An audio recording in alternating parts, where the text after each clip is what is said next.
Mom. Well, right now, the community is mourning the death of an Atlanta club owner. Sharell Canty was shot and killed over the holiday weekend in Gwinnett County. We're told Canty was the co-owner of Opium and is well known in Atlanta's nightlife scene, having been around for some time. Police responded to the Dove Lake neighborhood in unincorporated Grayson Sunday, where they found Canty dead. Warrants reveal Canty had been shot twice in the head. She owned one of Atlanta's hottest clubs. Everybody knew her name. Everybody loved her. And on a quiet Sunday morning, somebody took her life. Somebody she used to call her wife. And when the details came out, the how of it stopped people cold. Before we get into what happened that morning in Grayson, Georgia, you need to understand who Sharell Canty was. Because this is not just a crime story. This is the story of a real one, a whole person. And she deserves to be seen clearly before we talk about how she was taken. Sharell was 44 years old. She was the co-owner of Opium Atlanta. And if you know Atlanta nightlife for real, you know that name carries weight. That club was not just a business. It was her vision, her energy, her house. The place people went to celebrate, let loose, and feel alive. And Sharell was not just behind the scenes running things. She was the face of it. Her friend and co-worker Tajai Henry described it plain. Sharell has her own aura, and when she walks into a club, everybody knows Sharell's here. That right there tells you everything. She did not just run a club. She ran Atlanta nightlife. And not just the mainstream crowd either. Sharell was known specifically for hosting LGBTQ+ events, making sure the queer community in Atlanta had a space, a real space, where they felt seen, welcomed, and celebrated. She was a connector, a community figure, the person you called when you wanted to get something moving, when you needed to make something happen, when you just needed to feel good. And the way people talked about her, man, you do not hear that kind of love every day. Her people said she was the type to give you the shirt off her back and never once ask for anything in return. Cousins drove to Atlanta on weekends just to see her face. Friends going through cancer battles. Sharell still found time to reach out and remind them they were loved. She was not just popular, she was present. She picked up the phone. She showed up. She pulled up. And if you were in her circle, that tight circle she kept, you were blessed to be there. One of her closest friends said it plain. You had my back. You support. You show up. You're present. That was Sharell Canty, in her own people's words. Now, on the other side of the story is a woman named Stephanie Byron, 48 years old, also a resident of Grayson, Georgia. And here is where this story gets another layer of weight to it. Because Stephanie Byron was not just some unknown person. She was a prominent local real estate agent, known in the community, a familiar face, the kind of person neighbors wave at, the kind of person people describe as upstanding. And she had been Sharell's wife. At some point, the marriage ended in divorce. The full details of what their relationship looked like day to day, how it started, how it fell apart, a lot of that has not been made public. What we do know is that these two women had a shared life, a history together. And something in that history led to one of the most devastating mornings that quiet Grayson neighborhood had ever seen. The last time many of Sharell's people saw her alive was a Thursday night. They had dinner together. They laughed. They kicked it. A normal night. The kind of night nobody thinks twice about. Nobody knew it was the last one. One of her loved ones wrote it later, and this line is one that stays with you. Had I known Thursday night would be our last dinner and night kicking it, I would have just stayed longer. That is the kind of thing grief makes you say, because there is no going back. There is no staying longer. That dinner was done, and so was the time they had left with her. By Saturday, the day before her body was found, Something already felt off to the people closest to her. One of her friends tried to reach her on FaceTime. No answer. Sent a text. Nothing back. Now, anybody who knew Sharell knew that was not her. She was the one who always picked up, always hit you right back. She was one call away, every single time. So when that phone went silent, her friend said something felt wrong, but not this, not what was coming. Nobody was prepared for Sunday morning. Sunday, May 25th, 2026. Grayson, Georgia, 300 block of Wilkerson Way. A quiet, newer, family-friendly neighborhood. The kind of suburb where people move to raise kids, cut their lawns on Saturday morning, and wave at their neighbors. The kind of place where nothing ever really happens. At exactly 8:42 in the morning, a neighbor noticed something wrong at the house next door. Something serious enough to pick up the phone and call 911. Gwinnett County Police responded within minutes. When they walked through that door, they found Sharell Canty, dead inside the home. And when the full details came out, when the arrest warrants were reviewed, the investigators confirmed that Sharell had not just been shot. She had been shot twice, both times in the head. Let that land for a second. This was not an accident. This was not a warning shot. This was not a moment of confusion. 2 shots. To the head, at close range. Inside a home on a quiet Sunday morning, Sharell Canty, 44 years old, a woman who lit up every room she walked into, was gone. Neighbor Jordan Stallworth described the scene from outside. All I saw was a bunch of police cars surrounded the area and an ambulance and yellow tape on the house. It was really just a crazy situation, so I ran right inside and got my mom. We were surprised because this area is so small and so quaint and quiet, so we just couldn't believe that something like this was happening. Police vehicles, ambulances, yellow tape, families gathering on the lawn on a Sunday morning. Sergeant Jennifer Richter of the Gwinnett County Police Department said it herself. Fatal calls were rare in that part of Grayson. Generally, our call volume in this area is fairly benign. We really don't have a lot of death calls in this area. And yet, another neighbor described coming home to find the entire street blocked off. Ambulance, multiple police cruisers, yellow crime scene tape stretched across the residence. On a street that was supposed to be normal. On a morning that was supposed to be peaceful. Police tell us that a woman was found shot inside this home here behind me on Sunday morning along Wilkerson Way. Police tell us that one person is in custody.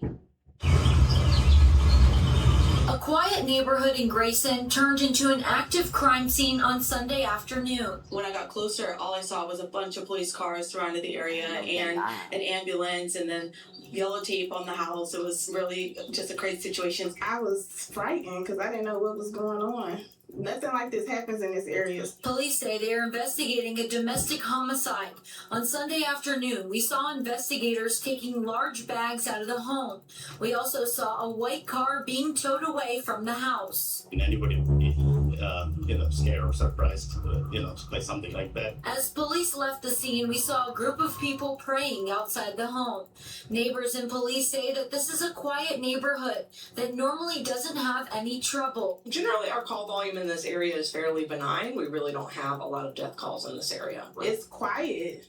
It's very, very quiet. Everybody mind their business. They walk their dogs. The kids play. Police say this homicide is an isolated incident. They say right now there is no threat to the public. We were surprised because this area is so small and so quaint and quiet, so just couldn't believe that something like this was happening. And again, one person is in custody. We'll of course keep you updated as we learn more information. Reporting in Grayson, Tara Jabor, Fox 5 News. Now, here is where things move fast. Police arrived, found the body, and opened what they were calling a death investigation. At that point, no suspect officially named, no motive confirmed publicly. Just a woman, shot dead, inside a home on a quiet Georgia street. But here is the thing about detectives. They follow the evidence, and the evidence in this case was already pointing somewhere specific. Within hours, not days, hours, investigators had pieced together enough to know this was not random. No signs of forced entry, no evidence of an outside threat, no stranger involved.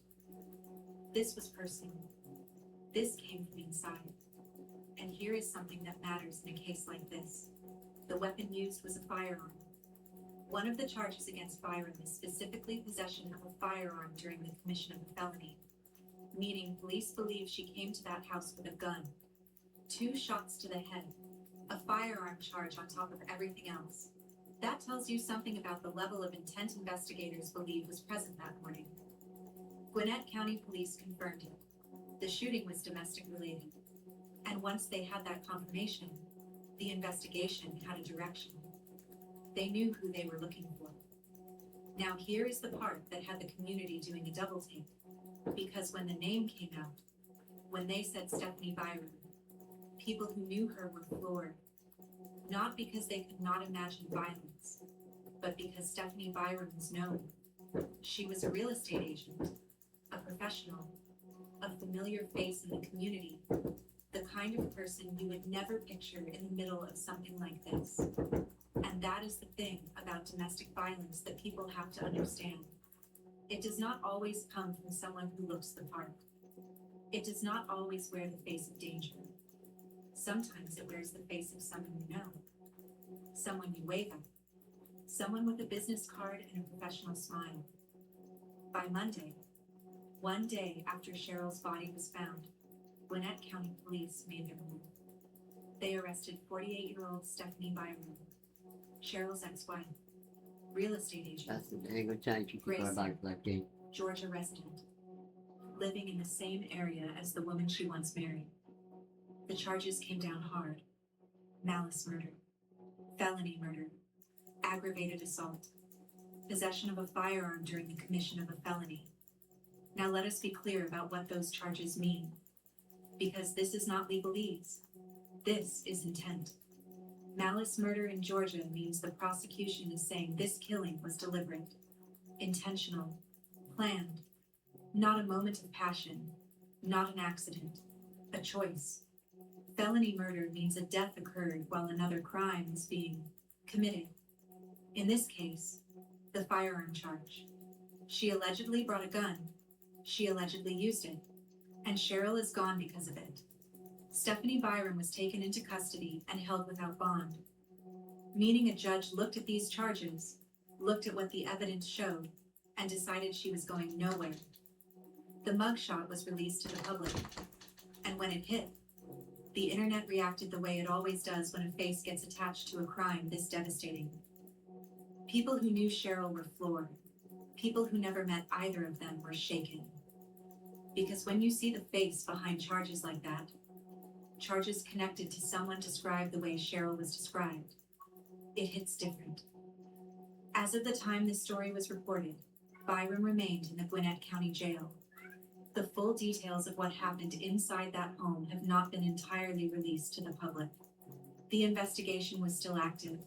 Police were still building the case, but what they had was already enough.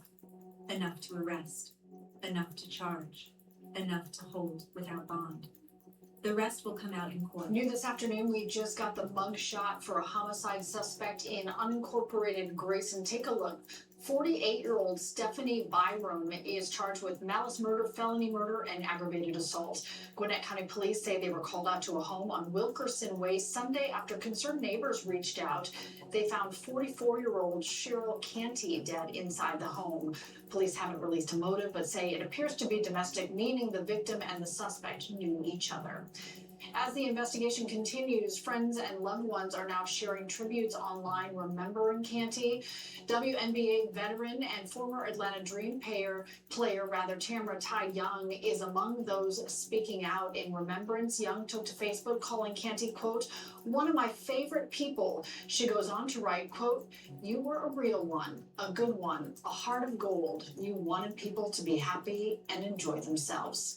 We'll keep following this investigation and bring you the latest updates. Here is what people need to really sit with. Sharell Canty was 44 years old. She was so She had a pretty. business, a co-owned nightclub that carried her name and her energy. She had a community, not just in Atlanta, but specifically in the LGBTQ plus community, a space she helped build and protect through the events she hosted, through the doors she kept open, through the love she poured into that space.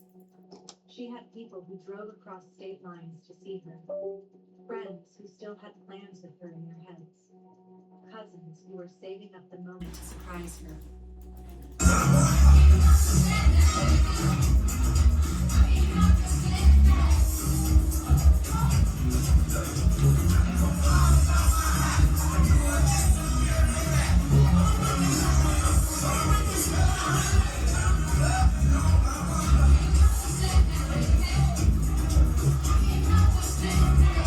A whole circle of people whose lives were better simply because she was in them.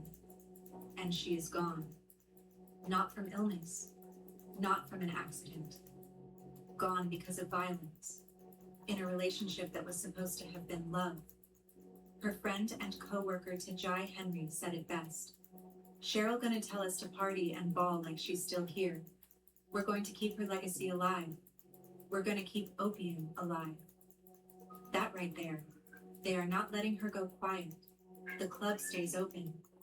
Her name stays in the lights, because that is what she would have wanted. One of her family members wrote something that stopped a lot of people mid-scroll. You were always searching for happiness and never gave up on love. But the one who loved you most was God, because Sharell gave so much love to the people around her.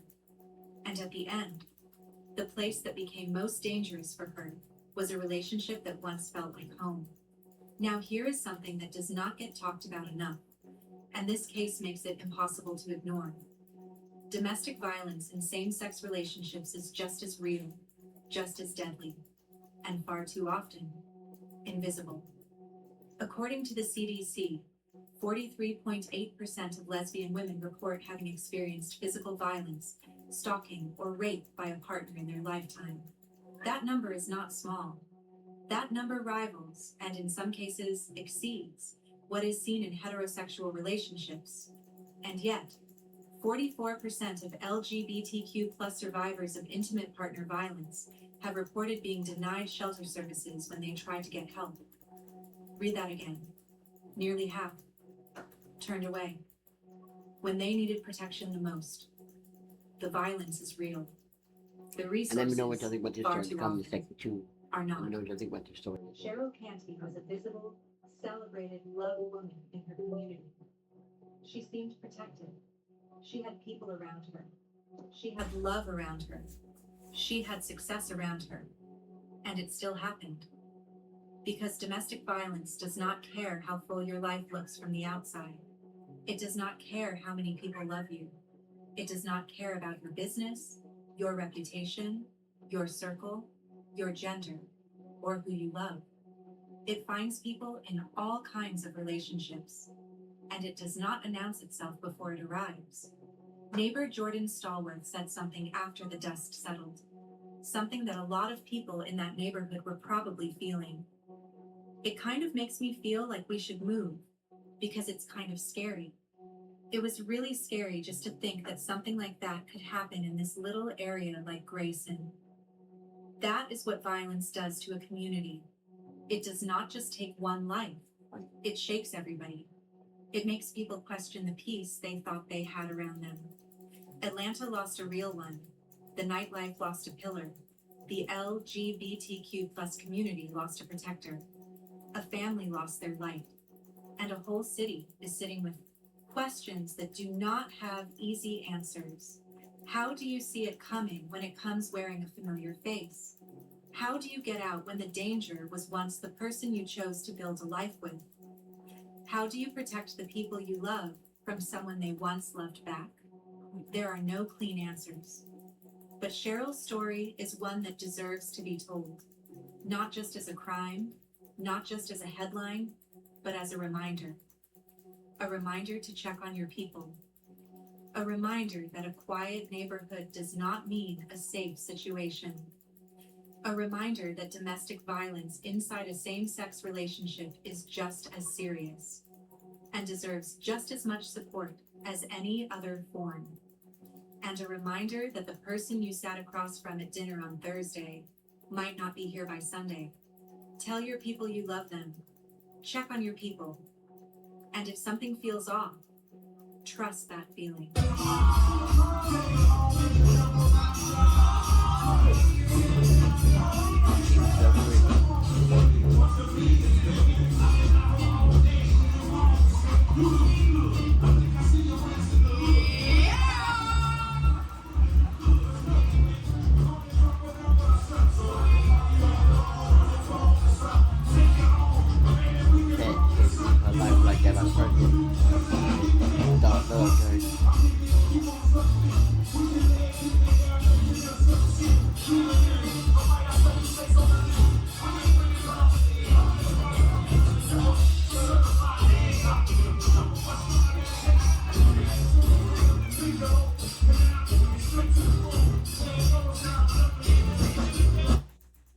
Because Sharell's friend trusted that feeling on Saturday when the FaceTime went unanswered. And even that was already too late. Rest easy, Sharell Canty. Atlanta will not forget you. Opium will keep the lights on. And your people, they are going to make sure the world remembers your name.